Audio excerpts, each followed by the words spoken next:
Hey guys, how's it going? This is Joseph Matthews, and in this little tutorial I'm going to teach you how to be funny.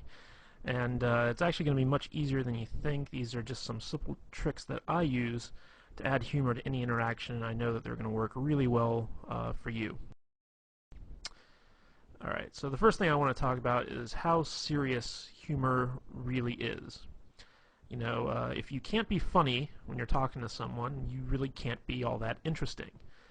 Fact of the matter is, the funnier you are, the more fun you're going to be, and the more people want to hang out with you. So, you need to be as funny as you possibly can in order to attract the most attention.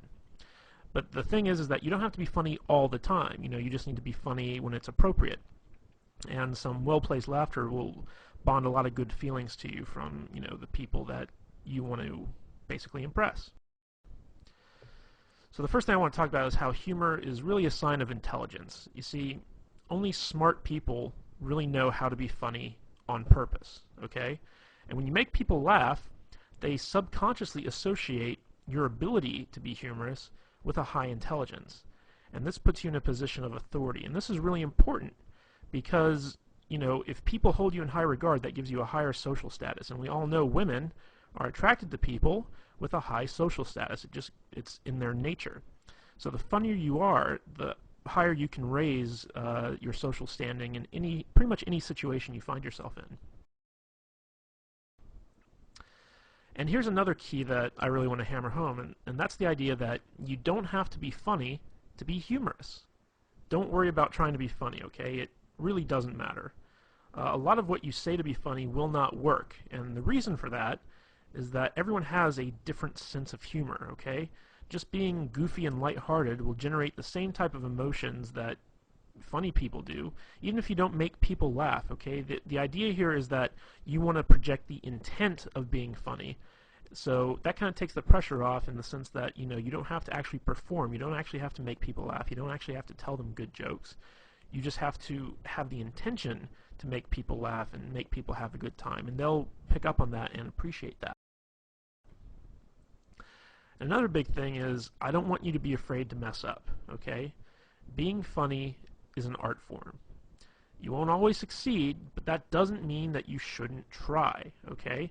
Now, in our efforts to be funny, stuff happens, Sometimes you might insult somebody, sometimes you might take something too far so that it stops being funny, sometimes you might say something inappropriate in the setting that you're in. This is going to happen if you want to try and be a humorous guy, because being funny is about taking chances. It's about doing stuff that's unexpected. And sometimes it can backfire on you. But if this happens, don't worry about it. Just apologize and move on, If you say something that's inappropriate or insulting, just say, like, look, in all seriousness, I'm really sorry. I was just trying to be funny. Can you forgive me? All right, that's all you need to do if you take things too far. So don't worry about messing up, because everyone knows what it's like to try to be funny and bomb. It's happened to everyone at some point in time. So if you just acknowledge it and you ask for their forgiveness, they will usually grant it to you. Okay, and another thing I want to point out is the fact that humor is not hard to do. See, a lot of people think it is, but it isn't. The truth of the matter is that anybody can do it. If you think you aren't funny or entertaining, don't sweat it. You can be, and you will be. Okay, believe that it's possible for you to be a funny guy even if you aren't. This will help you a great deal. I know a lot of guys out there are saying, like, oh my gosh, I'm so boring, I have no personality, I can't be funny. Okay, get rid of that belief right now, okay? It's possible for you to overcome that, even if you're like the most boring guy on earth who speaks with like a monotone Ben Stein type voice. Bueller, the guy I'm talking about. Okay, even if you're that guy, you can still be humorous, okay? You just have to go with it. You can't be, clinging to that belief that, you're just not a funny guy. You can be and you will be, and I'm going to show you how. Okay, so let's talk about the elements of humor. And these are just quick and easy things that I personally use to be funny when I'm around women. And I'm pretty sure you can use them too. Okay, the first one I want to hammer on is this concept I call immaturity. Okay, and basically immaturity is that everything that was funny in the first grade is still funny when you're an adult. Okay, grown adults acting like children isn't funny, but grown adults talking like children is. So, if you're like throwing a temper tantrum or whatever because you didn't get your way, no one's going to find that funny. But if you start talking like a baby, but you still act like an adult, that is funny. So let's just go over a few examples here. If you were ever a kid and you're on the playground and someone took your toy and you got mad at them, you'd say, "You're a doo-doo head," okay? And when you were a kid, saying stuff like "you're a doo-doo head" was funny. So let's take that now when you're like a grown man. Let's say a girl says or does something you don't like, and you just kind of look at her and squint your eyes and say, "You're a doo-doo head." That can be funny. All right.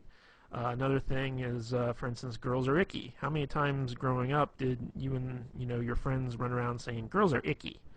All right. Everyone's heard this stuff. Women who've been around kids have heard this stuff. So like let's say a woman comes to you and says like, "Hey, I've got a friend I really want to hook you up with." You can just tell her, "Ooh, girls are icky," or something like that. It really doesn't matter. You're just taking stuff that sounds immature and you're applying it to your grown-up adult persona. Another thing is you got cooties. Okay, that's a big kind of thing that immature kids run around talking about. So like let's say you're out on a date with a girl and she's having you're having dinner and she says, "Oh my God, the mashed potatoes are so good, you gotta try some." And she holds out her fork for you to like try a little bit of potatoes, and you just say, "Ooh, no, you got cooties." Stuff like that. Like it might not get like a big belly laugh. Sometimes it can be if it's unexpected, but most of the time, it's something that's like kind of fun and immature and humorous. So, again, we're creating these feelings that you're going to be a playful type guy when you act I shouldn't say when you act, when you talk immature. All right, the next concept I have, I couldn't think of a really good way to kind of encapsulate this with a word, so I call it going plaid. And this is really a lame Spaceballs reference. If you've ever seen the movie Spaceballs, they have light speed, they have hyperspeed, and then they have plaid. And going plaid means that you're going so fast that you actually turn the color plaid, which is like a mishmash of all these different colors. And basically, I use this concept to explain that you take a complaint or a criticism that someone makes of you, and you own it. And then once you own it, you take it way further than anyone ever really expected you to, okay? So let me give you some examples of this. Let's say you're out with a girl and you say something kind of stupid, and she says, "You're such a dork." But she says it in like a fun way. Like she doesn't really mean it. She just says, "Oh, you're such a dork." And you can respond to that by saying, "You're right. I am a dork. I'm the king of the dorks, as a matter of fact. We always get together once a year and have an election, and I've won like the past 12 dork years in a row. And wait till you see my massive Star Wars figurines collection back at home. It's going to make you so hot you won't be able to resist my dork-like charms." That's what I mean by going plaid, is you take something that could be considered something that's negative, and not only do you own it, but you take it to its most ridiculous extreme. So, let's say, you say something kind of funny, and a girl kind of says jokingly, "Oh my God, you're weird," okay? And, you take that and you're like, "You're right, I'm the weirdest guy you're ever going to meet. In fact, I bottle my own urine and keep it in my refrigerator and label it based on, the time of day and, what month it was. And that's not weird at all. I just think that, it's kind of cool." So you take stuff and you bring it to an extreme, and maybe the urine thing, I just did that off the top of my head. Maybe the urine thing was going a bit too far, but you see what I'm saying. If a girl says you're weird, you say, "You're right, I am weird, but you must be weird too because you're hanging out with me." You take it, you go to the extreme. Another one is when a girl says, "Oh my God, you're so mean." This will happen a lot if you do a lot of teasing. So if you're teasing a girl, she'll be like, "You're so mean. Why are you being mean to me?" And you just look at her and you just say, because I'm a mean person. Duh. I mean, what are you, stupid? Of course I'm mean. I'm the meanest guy you're ever gonna meet. You must be a masochist because when you hang out with me, I'm gonna be so mean to you." So that's what you got to do when you go plaid, is you got to own the stuff that people say about you, and you got to take it as far as you possibly can. Okay, the next kind of concept I want to talk about is dick and fart jokes, otherwise known as racy humor. Okay? Now, a lot of guys kind of shy away from this stuff, but you can't be afraid to joke about inappropriate stuff with women, okay?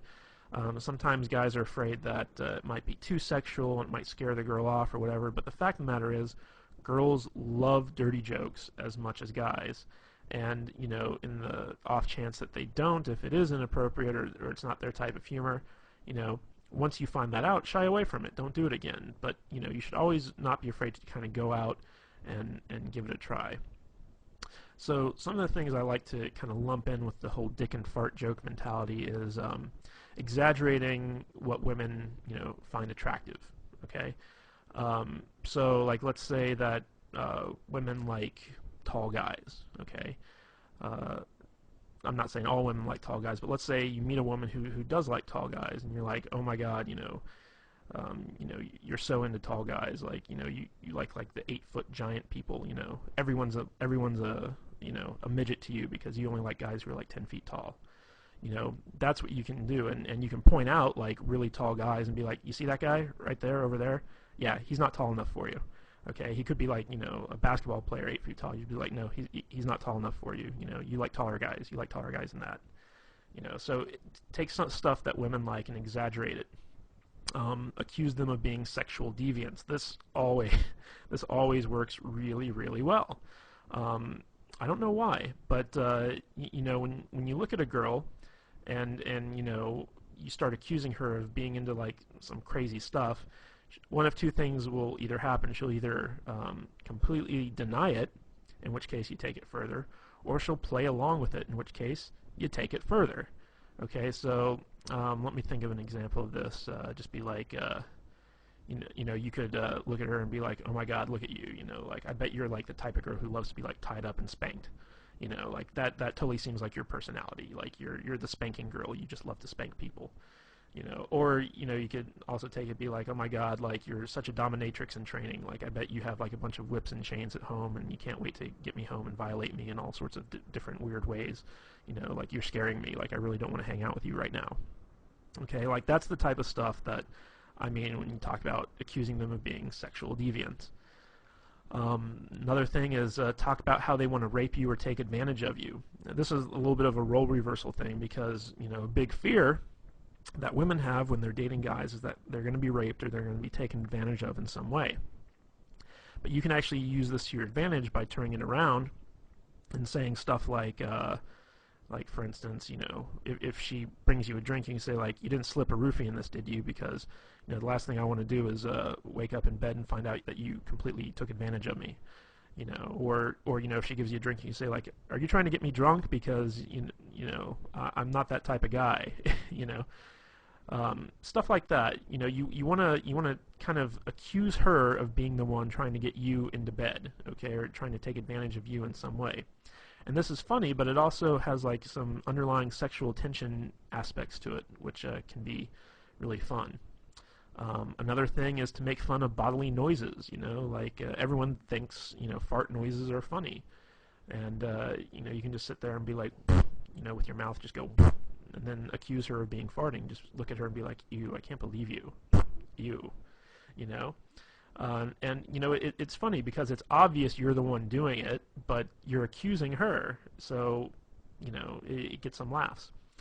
And the last one is to accuse women of having outrageous fetishes. Okay? And this is stuff that where you take the most mundane thing and you turn it into a fetish. Okay? So, for instance, like let's say that you're talking to a girl and she's complaining about having to go to the optometrist to get her eyes examined, and you can say something like, you know, you don't fool me, you know, I know your secret, you know, you have an optometrist fetish, like you have optometrist porn at home that you secretly jerk off to, and you can't wait to go to the optometrist because like you're in love with the optometrist. You know, you take mundane stuff and turn it into a fetish, like you know, lots of girls love to shop for shoes. So you say like, oh my God, you have such a shoe fetish. Like, you know, if those shoes were like a man, you'd totally have sex with them. That's what I mean by turning stuff into outrageous fetishes. Okay, recall humor. Recall humor is basically taking what was funny once and continue to have it be funny again. And this is really where inside jokes come from. So basically, take something that you both thought was funny, that you both laughed at, and reference it again whenever you want it to be funny again. Let me give you some examples of this from my own life. There's a TV show on USA Network. It's called Psych, and it's about this guy who pretends to be a psychic and helps the police solve murders or whatever. And there's a lot of really funny lines in this show. And me and a girl, she used to come over to my place and watch the show with me because I got her into it. And there was one episode where there was a line that the main character used, and he basically said, "Are you a fan of delicious flavor?" And me saying it right now, it's not all that funny, but in context, it really was. So me and the girl laughed really hard at that. And so every time I'd call her up, I'd start off the conversation by saying, "Hey, are you a fan of delicious flavor?" And she'd of course say, "Yes, I am." And I'd be like, "Well, then I got a treat for you." And then I'd talk about something cool that we were going to do. So that's a good example of recall humor, where you take an experience that the two of you shared, the two of you had a really good laugh at, and then you bring it up and you apply it to other stuff. Another example of this is if you've ever seen the movie Forgetting Sarah Marshall, which is kind of this romantic comedy. There's a part in there where this guy basically meets this other guy. He's British, and he says, "You sound like you're from London." He kind of does this impersonation of like a British accent and says, "You sound like you're from London." And I went to go see this movie with a girl, and it was out in the theaters. And this girl couldn't stop laughing when the character said that. She just thought it was the funniest thing in the world. So every time I'd get together with her thereafter, one of the first things out of my mouth is I'd look at her and I'd say, "You sound like you're from London." And she'd just start laughing and she'd smile and stuff like that. And it was fun. It was recall humor. But it doesn't always have to be like, lines from TV shows or movies or something like that. It could be something that someone said. And it doesn't even have to be all that funny. Like, for instance, I used to date this girl, and she would have to work in the morning, so she couldn't, stay out too late or whatever. So basically, by 10 o'clock or what have you, she'd have to be at home and in bed. And she used to say, that, if she doesn't get home in time, she's going to turn into a pumpkin. So I would use that. And whenever we were out, I'd look at the time and say, uh-oh, you're only a couple minutes away from turning into a pumpkin, or something along those lines. And it was, it's this kind of fun thing where you have this inside joke that, no one else really gets except the two of you, because you're the only ones that really experience that. So if you've ever had that experience with a girl, be sure to call it back up and use it when you need to. Okay, the next thing I want to talk about is ambivalence, and this is actually one of my favorite ways to be funny, basically. And what ambivalence is it's basically you look forward to something bad happening, or you take pleasure in someone else's misfortune, and you're also kind of unresponsive to bad things. And the reason that this works is because these types of reactions are really shocking and surprising, and because they're so unexpected, they are therefore funny. I'm going to use an example of this. If you've ever seen the movie Private Parts by Howard Stern, there's a whole scene in there where he talks about being in Vietnam and thinking it's unfair that that they miscounted the number of confirmed kills he got, because what he did was he went and he found a school full of Vietnamese children, threw a grenade in there and killed like 80 of them. And when his sergeant, came to count the bodies, he said, "Private Stern, these are kids. That counts as one kill." So, this kind of horrible story about, going to a school and killing like 80 children, and being upset that it only counts as like one kill, that's an example of ambivalence. You're taking this horrible, horrible act in wartime, no less, and bragging about it and being upset that you didn't get credit for killing all those children. So that's kind of an example of ambivalence where you take something bad and you actually kind of take some type of delight in it. So a little bit of a better example of this, like let's say you're talking to a girl and she's complaining about how she works really hard but she never has any money. She's like, oh, I'm so poor. You can take a lot of glee in that. You can be like, yep, looks like you're gonna have to start, stripping or walking the streets or something like that. You're gonna need to make some extra money. You just kind of take pleasure in the fact that she's poor, and you start kind of trying to get her to do all these terrible things to make money. Like looks like you're gonna have to be a drug mule. I'm gonna have to fly you down to Mexico and shove condoms full of cocaine up your butt and then take you back across the border in order to help you pay a rent. I mean that's a good example of ambivalence. Another thing is basically being unresponsive to bad stuff. Like for instance the whole global warming thing. Like people are all about global warming. We gotta save the planet. We gotta do this. We gotta do that. And you could be like, screw global warming. I'm cold now. It's like I want it to be hot. I want the world to be warmer because it's freaking cold out and I don't like the cold. So that's another example of ambivalence. And ambivalence really stems from just like being lazy and not caring. Okay, that's how this humor works. Is everything that someone says to you, like you can just be like, whatever, and it's funny. All right, here's another thing I call gayness. Now, I'm not saying that gay people are bad or whatever, but you got to admit that gay people are funny. Gay men, masculine men doing feminine things is always good for a laugh. And stories are also always much funnier when they're told in a gay voice. So, whenever you're hanging out with a girl or whatever and you start talking gay, she's going to enjoy it. She's going to laugh because it's something that's like different from who you really are, which is, hopefully, a straight, heterosexual, masculine man. So, like sometimes I'll be like, hey, it's gay story time, and then like I'll tell like a normal story that I was gonna tell anyway, but just do it in a gay voice. Be like, I'll say something like, oh honey, you don't even know, like, oh my god, the thing with the thing and that guy, oh my god, I can't believe he said that. I'll just go off and I'll riff, but I'll do it in a gay voice. And women, for some reason, I don't know why, they always love it. I don't even think my gay voice is all that good, to tell you the truth, but they like it. Okay, and another great way to use gayness is to pretend to be one of her girlfriends, like if a girl starts talking about, like something that she'd normally talk about with her girlfriend, I'll be like, wait, pause 1 minute.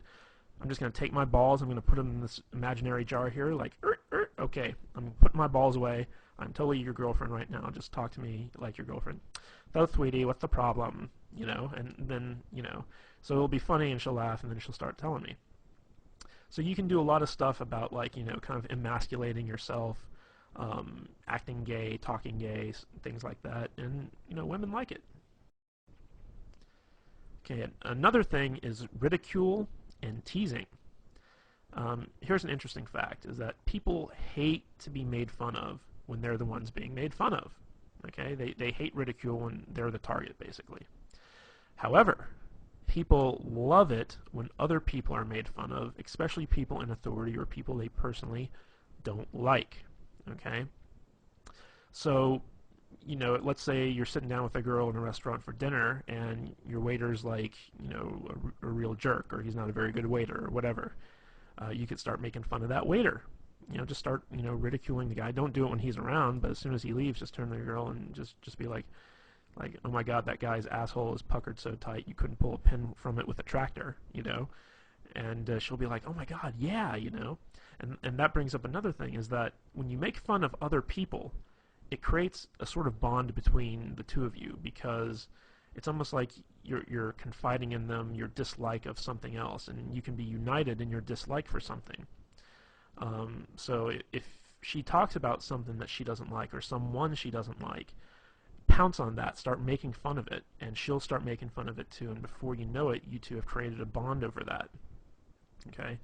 So, use ridicule to ridicule other people, but never, ever, ever ridicule yourself or the girl that you're with, okay?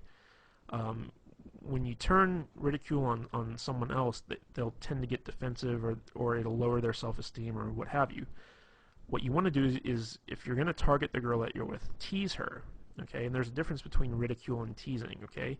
Good-natured teasing is funny, but if you take it too far, it becomes ridicule, okay? So when you tease a girl, it's kind of, I'll use an example that we used in the past, where you start making fun of an outrageous fetish that she has, okay? Like, let's say she really likes Brussels sprouts, or, okay, I got a better one. Let's say she really likes Chinese food, okay?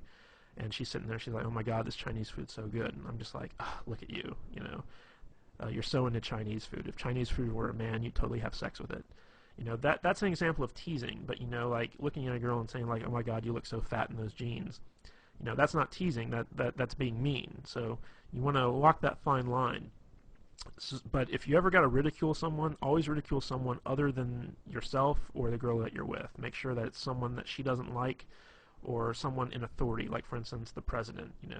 Even if she likes the president or she dislikes the president, whatever, it's always funny to make fun of people who have some type of authority position. You can also make fun of her boss, or your boss, or whatever, someone that has some type of authority over you.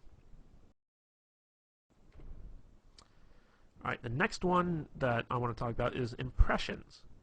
Now, the fact of the matter is, everybody loves impressions, even the bad ones, okay? So if you want to be funny, when you're telling a story, always do impressions of the different characters that are in the story. It could be a story of you and your friend Bob, and every time, Bob says something, you do it in the Bob voice, and the Bob voice can be something like a really high-pitched, whiny type thing. There's a guy in my group of friends, and his name is Adam, and me and my friends always do impersonations of Adam whenever we tell stories. And when I talk about my friends to the girls I'm with, I use this Adam impression. And it's kind of funny because, Adam, he has this really deep voice, but when we when we do our impression of him, we make him sound like a complete idiot. So we'll say, like, yeah, yeah, I really like that, yeah. And that's our Adam voice, okay? And it totally sounds nothing like him, but it's a funny voice. So, like, when we tell the stories to the girls and we use our Adam voice, the girls really laugh, and they're like, does he really talk like that? And you're like, no, actually, he's got, like, a really deep voice, but we just like to use that voice. And before long, sometimes the girls even start doing the impressions like that. So you don't even have to worry if you can't do good impressions. Like, do bad impressions and then brag about how bad they are. So, for instance, like, let's say you're doing an impression of the girl you're with. Like, obviously it's hard for guys to impersonate female voices, so you can just do it in a really high-pitched, shrilly voice. It's like, oh, I'm so tired, I don't want to go out. Why are you making me go out to dinner with you? I don't even like this place. You can start pretending like that's like your impression of her, and she'll be like, I don't sound like that. And you're like, I don't sound like that. And it's a bad impression, but, it's funny. And another way you can do this is do impressions of celebrities or really well-known people, if you're talking about the president, do an impression of the president. Doesn't matter if it's good or not, just, take what you've seen done on TV and try and emulate it best you can, People really respond well to impressions because it's kind of like this theatrical performance. Even if it's not very good, like, you're creating a whole new character that they can get into. Alright, the next thing I want to talk about when it comes time to be funny is talking with stereotypes. Now, all stereotypes are funny because there's always some measure of truth to them. Even if they're completely offensive and out of left field, they're still funny. So, for instance, if you're like an uptight white guy like myself, throw in some ghetto speak. When I meet up with a girl, like, if I call her up on the phone, one of the first things out of my mouth is sometimes, hey, what's the dealio? I don't really talk like that. I don't say, like, what's the dealio? Like, it doesn't sound right coming out of my mouth. But, when I'm calling up a girl and I want to be funny and playful, I use, like, what I like to call ghetto speak, which, like ebonics and, stuff like that. It's like, call her up, hey, shorty, what's happening? I mean, like really, dumb stuff like that when it comes to me saying it. Now, on the flip side of that, if you're a ghetto black guy, talk like an uptight white guy, you know? Dave Chappelle does this really well, where he has this very white voice that he uses sometimes, and that's funny, because you're kind of playing into this stereotype that white guys have like this very proper diction, and they're very uptight. If you're an Asian guy and you want to talk like Hong Kong Phooey, with like the Asian voice, go for it, because Asian guys can pull that off. Even though it's like very offensive and stereotypical, it's funny. If you're an Indian, talk like Habib, like the guy from The Simpsons. It's like, thank you've come again, that type of thing. And you can get away with it because you're Indian, if other people were doing it, it might be offensive, but you got to take stereotypes, and instead of being offended by them, use them to your advantage. And when you do this, you want to take those stereotypes and blow them way out of proportion, like just take them to their furthest extreme. People love it. Okay, another thing is sarcasm.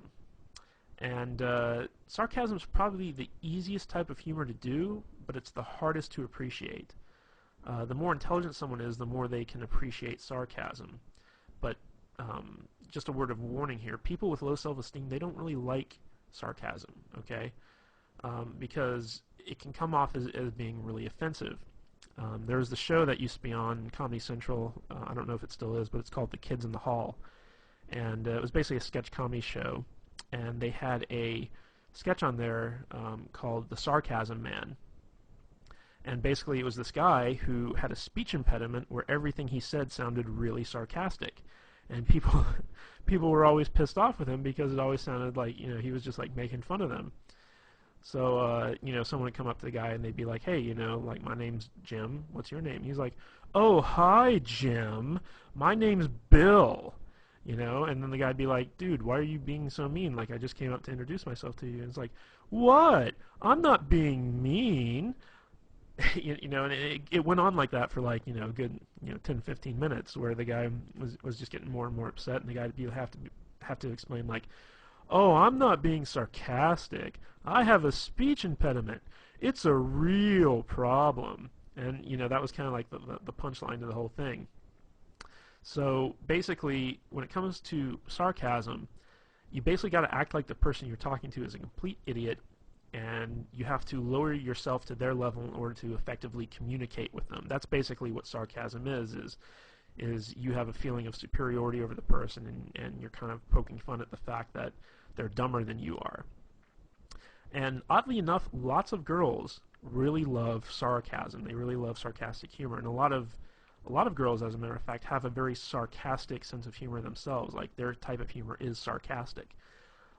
So if you're a guy, you tend to gotta put up with a lot of sarcastic women. So, and another thing I just want to point out is a lot of the stuff I've been going through with you guys with so far in this presentation is stuff I've learned from women. Like, this is all humor that I've gotten from girls that, made me laugh. And I kind of sat down and was like, what is it they do that's funny?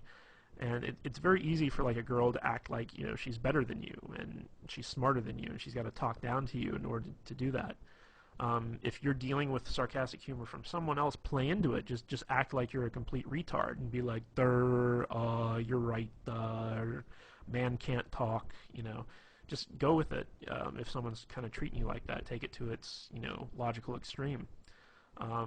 When you're dealing with someone who's sarcastic, you can pull the sarcastic humor all you want.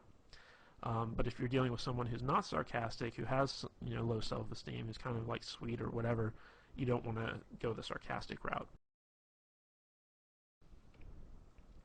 Okay, another thing I love to do is use nicknames. Nicknames can be a lot of fun, and they can be really funny. And the more ridiculous the nickname, the better. One of the cool things about nicknames is that it really does create a bond between two people, because when you name something, you imply a certain sense of ownership, and it also becomes a type of inside joke between the two of you. A good example of this is one time I started dating this girl. Her name was Katie, and her email address was something like Goofy Kate, 123 or something like that.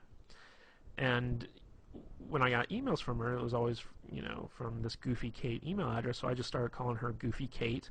And eventually that got shortened to Goofy. And every time I'd see her, I'd be like, "Hey, what's up, Goofy?" You know, and she'd laugh and whatever. But um, to me and her, it was she was Goofy. That was her name. There was another girl I met where I used to call her Fuzzy Bunny. I don't even remember why. I just called her like Fuzzy Bunny for no real good reason. But that name kind of stuck. She was my little Fuzzy Bunny.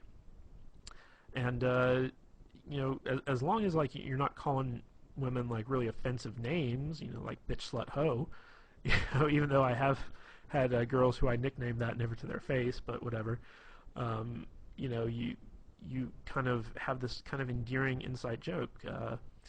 Um, and whenever you're in a relationship with someone, eventually nicknames like kind of pop up. So it's always good to kind of like be the first one to go out there and do that and start referring to them in that sense. All right, bad jokes. Good jokes are hard, bad jokes are easy. That's just the long and short of it right there. So if you're going to tell jokes, don't even try to tell good jokes. Just use bad jokes because they're easy. You can go online and find like a billion bad jokes. Word of wisdom though, the shorter the jokes are, the better. Okay, and remember our little talk on immaturity a little bit earlier. First grade humor is always funny, and so if use bad jokes that would make like a kindergartner laugh.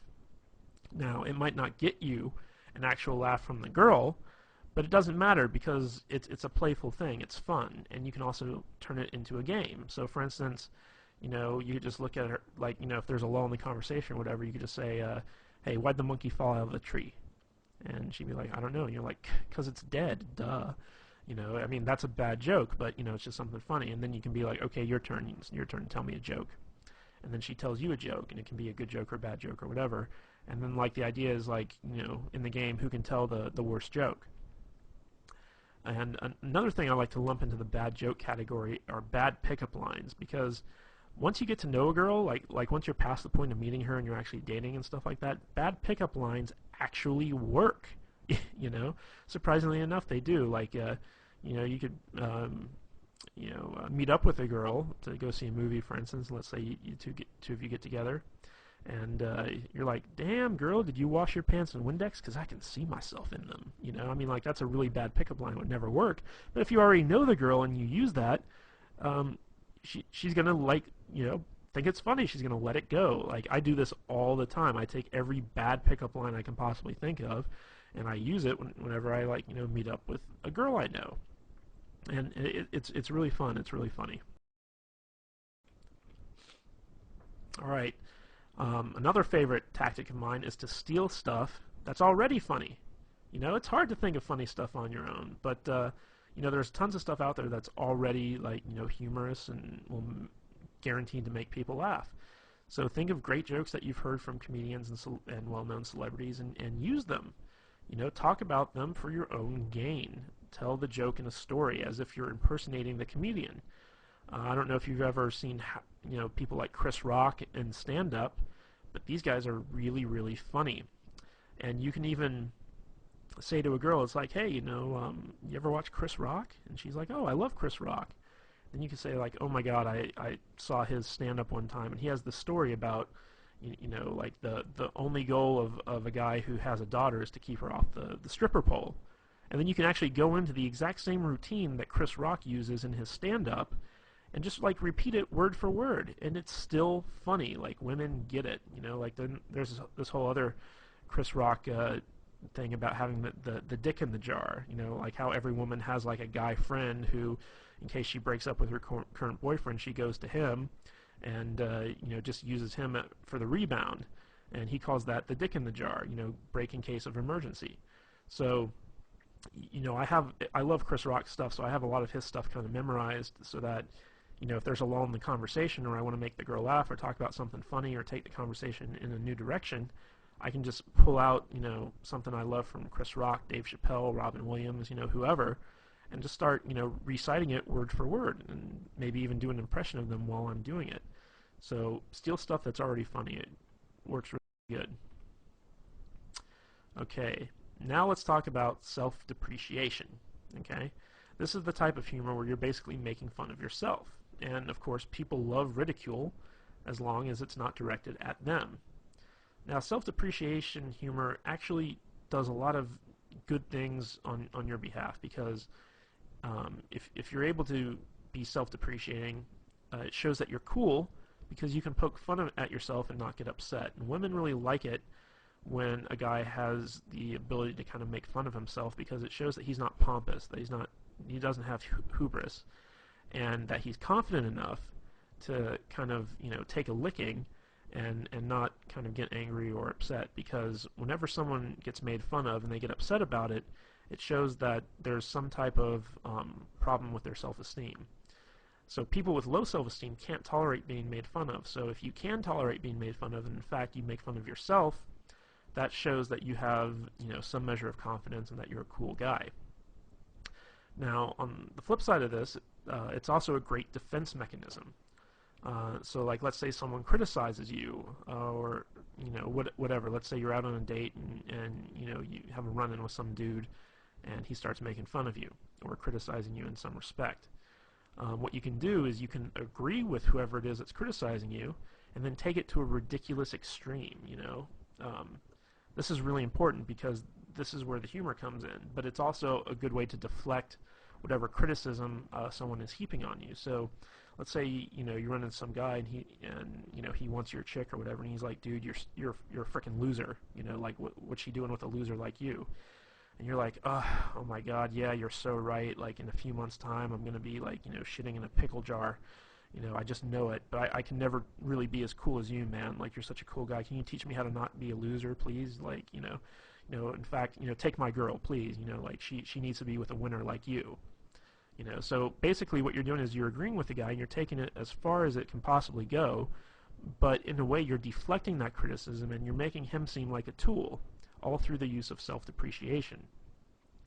Now, this can also be used to kind of diffuse a mistake or something that you did wrong.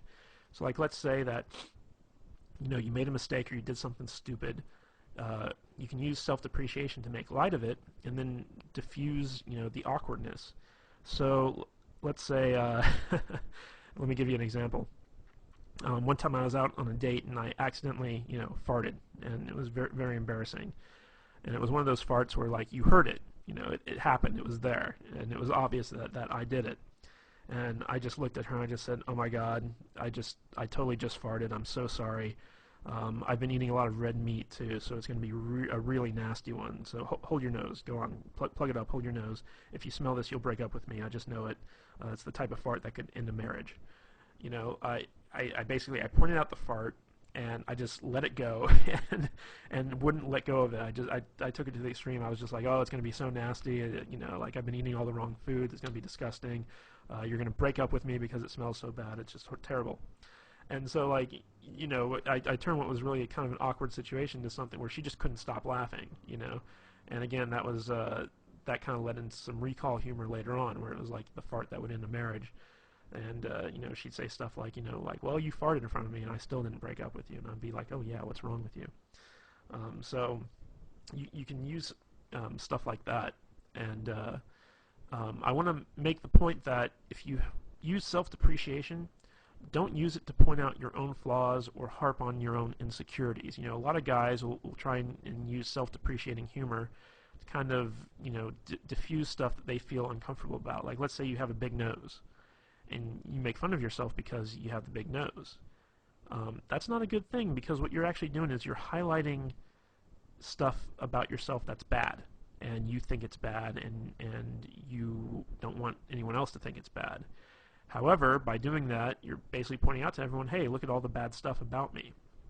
Even if they laugh at it, it's not good. So when you do use self-depreciation, only use it as either a defense mechanism or to diffuse some type of awkward situation. Don't ever use it to point out the fact that you have something wrong with you. Like, for instance, I'm not a very thin guy. I'm a little bit overweight. So when I'm out with a girl, I'd never start making fun of myself for being fat, because that's something that I don't want her to kind of harp on. I don't want her to glaze over it. Now, if someone else calls me fat, then I'll go along with it. I'll just be like, oh my God, you're so right. Like, I'm totally like one step away from being Jabba the Hutt. I'm going to need a slave girl really soon, you know. So if someone else points it out, then that's when you use the self-depreciating humor, but you never bring it up on your own accord because you're insecure about it, okay? Most of the time, people won't even notice stuff that you're insecure about until you bring it up, and then they can start holding that against you because they know that, you know, you're kind of wishy-washy on it. So, just as an aside, never use self-depreciation to point out your own flaws or harp on your own insecurities. But the biggest key to being funny is to have fun. If you have fun, the humor will come naturally, okay? If you're just able to sit back and relax, not worry about anything, not worry about censoring yourself, not worrying about messing up, you will naturally, if you're an intelligent person, which I'm fairly certain that you are, be a funny person. You'll pick up on stuff, you'll crack jokes, you'll have a good time. Remember, humor is all about feelings. It's not about really getting a response. It's not about making people laugh. It's about making people feel good. The better you can make people feel, the more they'll like you, and the more personality you'll display. Even if you're not a funny guy, just be super, super positive. People like positivity. And if you can mix that positivity in with some fun every once in a while, people will like you even more.